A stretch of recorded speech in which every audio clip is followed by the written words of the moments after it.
Sakata Kintoki dipukul mundur.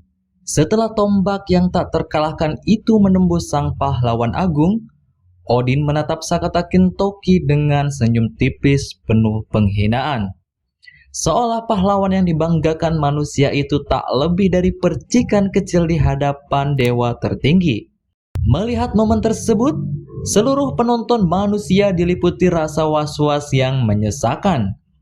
Sementara itu, tribun para dewa bergemuruh oleh sorakan dan tawa kemenangan, seakan mereka sudah melihat akhir dari pertarungan itu. Ares menjelaskan, Gungnir itu adalah senjata ilahi, yang bahkan lebih menakutkan dari rumornya. Hermes mulai menguraikan situasi di arena. Setelah dilempar oleh Dewa Odin, Gungnir akan mengejar targetnya sampai menembusnya. Karena itu, Gungnir bisa dikatakan sebagai salah satu senjata ilahi terkuat di seluruh Valhalla. Mendengar penjelasan Hermes, Ares menyimpulkan bahwa tidak peduli seberapa jauh engkau berlari atau bersembunyi, Gungnir akan terus-menerus mengejarmu. Sementara itu, Zeus yang bersama Brunhilde mengatakan, terlepas dari semua misterinya, itu adalah senjata ilahi yang jauh lebih kuat dari yang kubayangkan. Tapi benda itu bukan yang harus kau takuti, melainkan nyanyian yang aneh itu. Itu adalah sumber kekuatan Odin yang sebenarnya. Bukankah kau setuju padaku? Aku pernah mendengar legendanya, tapi ini pertama kalinya aku melihatnya juga. Aku yakin ini adalah kemampuan yang sebenarnya dari Dewa Odin. Gagak Odin, Hugin, dan Munin terbang mendekati mereka. Mereka mengejek Brunhilde, berpura-pura sudah mengerti semuanya. Kau itu setengah dewa atau setengah bodoh. Hugin dan Munin hinggap di bahu mereka. Sepertinya tidak ada pilihan lain. Kami akan memberitahu kalian. Itu adalah 18 nyanyian terkutuk milik Dewa Odin. Di antara 164 bait di dalam kitab kuno Havamal, terdapat 18 himne kutukan terkuat yang disebut Galder. Nyanyian itu bisa menyembuhkan luka, bisa memanggil badai, bahkan nyanyian itu bisa menghancurkan dunia. Itulah yang disebut 8 nyanyian terkutuk. Menghempas Sakata Kintoki lalu menerbangkannya dan memastikan bahwa Gungnir tidak pernah meleset dari sasarannya. Galder adalah dalang di balik itu semua. Dengan sombong ia berkata, "Apa kau paham arti semua ini?"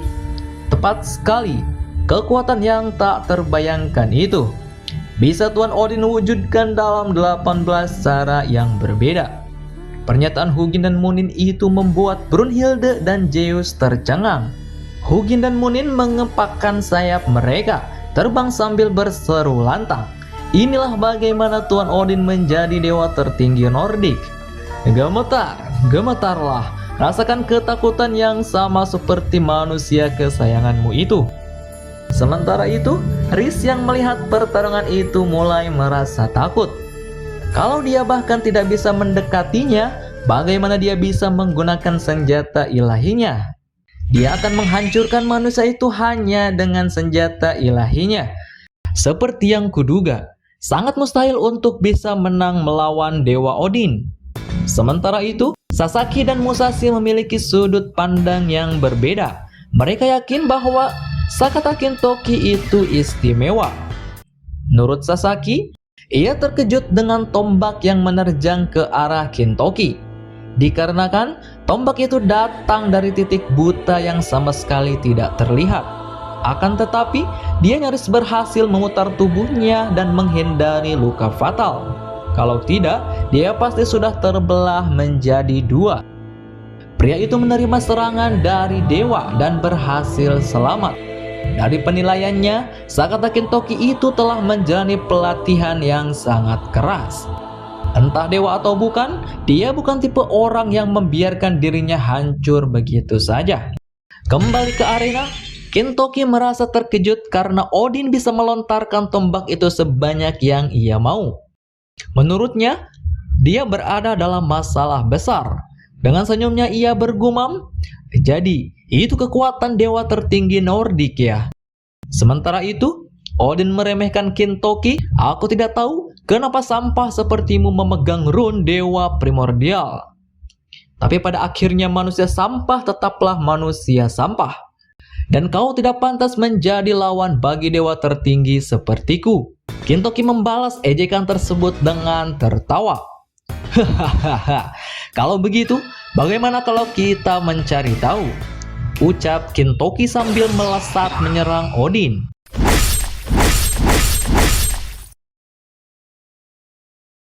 Odin kembali merapalkan mantra. Ia merapal himne terkutuk ke-9, Sektigaldr Hilfida, membuat Brunhilde merasa cemas.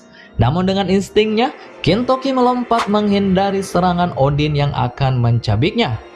Di udara, Kintoki mengayunkan kapaknya, menyerang Odin menggunakan Kinko Raifu Retsu Kousen. Namun di kala serangan itu, Odin kembali merapalkan mantra, panah yang mundur, pedang yang patah, himne terkutuk ke-5, Vipnir atau cincin penghalang ilahi. Setelah mantra itu diucap, muncul 5 perisai emas mengelilingi tubuh Odin. Dan pupus sudah harapan Kintoki, serangan itu berhasil dihadang dengan perisai tersebut. Bukan hanya itu, tubuh Kintoki terpental, seakan efek serangan itu berbalik kepadanya. Membuat Kintoki tercengang melihat hal itu. Heimdall berkomentar, Kintoki melancarkan serangan balik dari arah belakang, tapi ia terpental oleh penghalang yang tiba-tiba muncul entah dari mana. Tidak menyerah sampai di situ, Sakata Kintoki kembali menyerang menggunakan Retsu Kousen secara terus-menerus.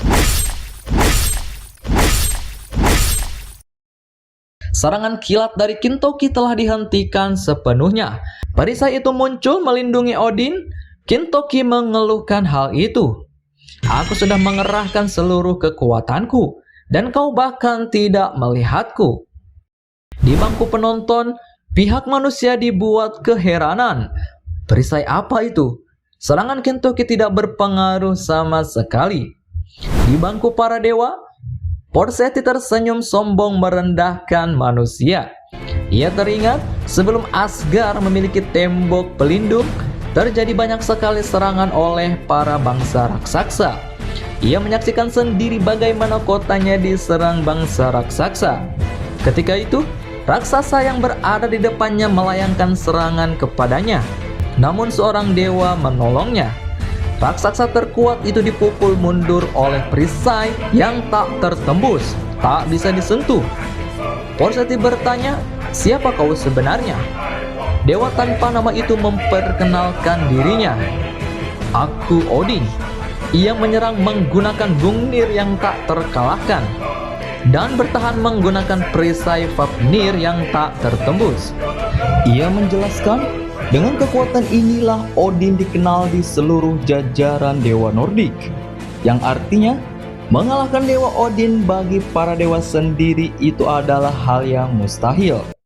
Kintoki yang mendengar itu dari bangku penonton tidak merasa gentar, bahkan ia mulai tertawa. Hahaha, mustahil ya, keren juga. Para dewa yang yakin akan kemenangan Odin telah memulai bersorak untuk kemenangannya. Rekan Kintoki dari masa lalu, yaitu 4 raja surgawi, menyadari ada yang tidak beres. Suitoke Urabe dan Suna Watanabe melihat Kintoki tidak seperti dirinya sendiri. Dia cuma orang bodoh yang berjuang seolah-olah dia bukan siapa-siapa. Sementara itu, bosnya yaitu Yorimitsu Minamoto berkata di saat yang sama, "Tentu saja, bukan seperti itu cara Kintoki biasanya bertarung." Lalu teman dekat Kintaro, yaitu beruang gunung Ashigarayama, hanya bisa menggigil cemas. Dan Sasamitsu Usui dibuat khawatir melihat keadaan Kintoki. Kembali ke arena, Odin yang melihat Kintoki semakin melemah, siap untuk menyerang kembali. Ia yakin bahwa Kintoki tidak bisa menghindari serangan selanjutnya. Ia berniat mengakhiri pertarungan dengan serangan tersebut. Namun di sisi lain, Kintoki justru melebarkan senyumnya. Ia bergumam, "Aku tidak bisa menahan diriku lagi." Mustahil adalah rasa favoritku.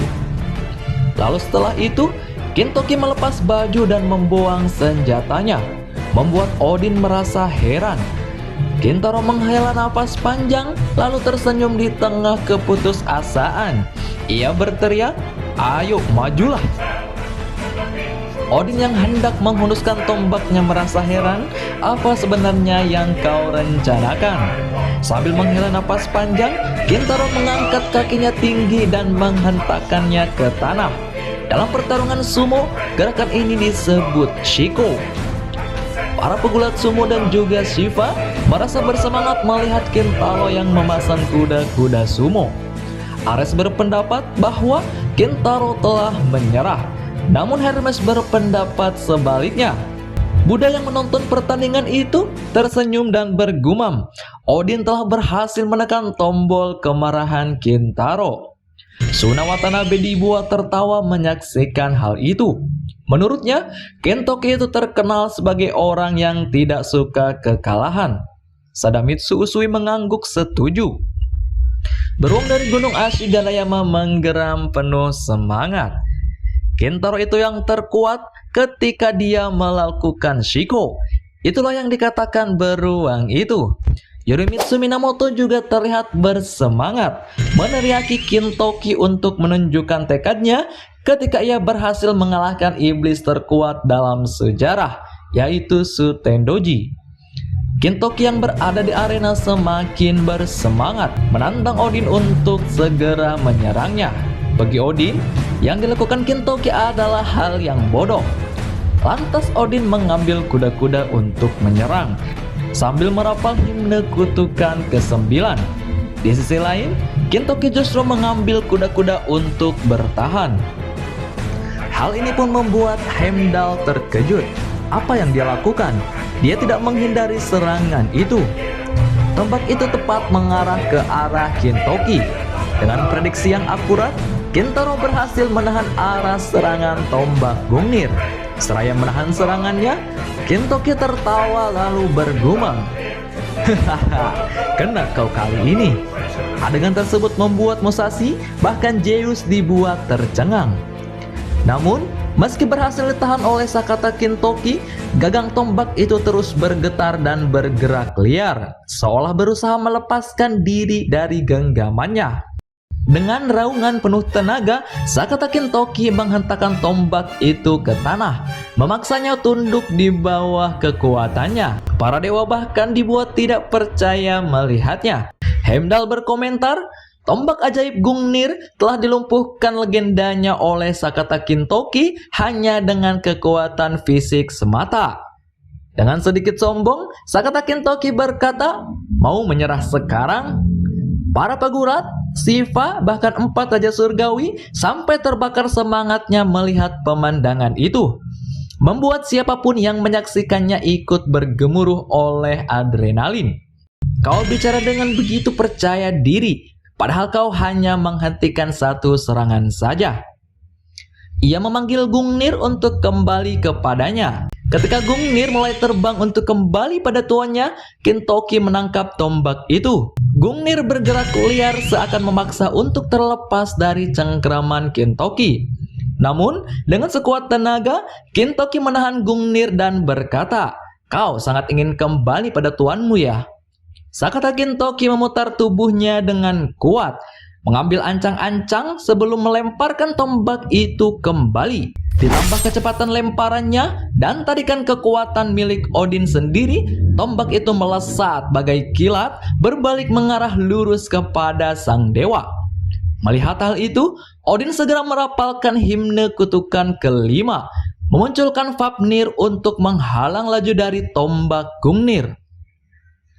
Namun di luar dugaan semua orang, tombak itu menembus lapisan perisai tersebut satu demi satu, menghancurkannya seakan pertahanan itu tidak pernah ada. Dan Gungnir tepat menembus bahu kanan Dewa Odin, membuatnya begitu teramat kesal. "Dasar keparat," ujar Odin. Namun Kintoki menjawab, "Mungkin lebih tepatnya jangan remehkan umat manusia."